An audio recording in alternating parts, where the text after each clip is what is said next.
Lexar Professional, 3-in-1, micro SD, SD, and compact flash.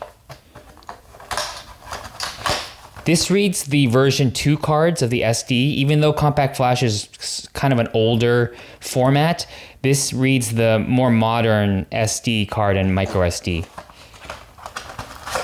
And it's a USB-C interface.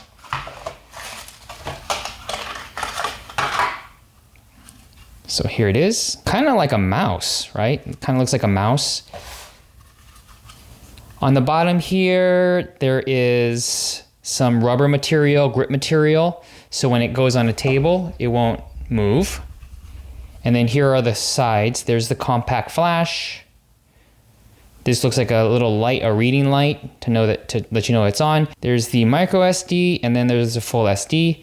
And on the back, it's one USB-C cable. Comes with the cable. This is a USB 3.1 cable, and it's a 3.1 reader, not 3.2.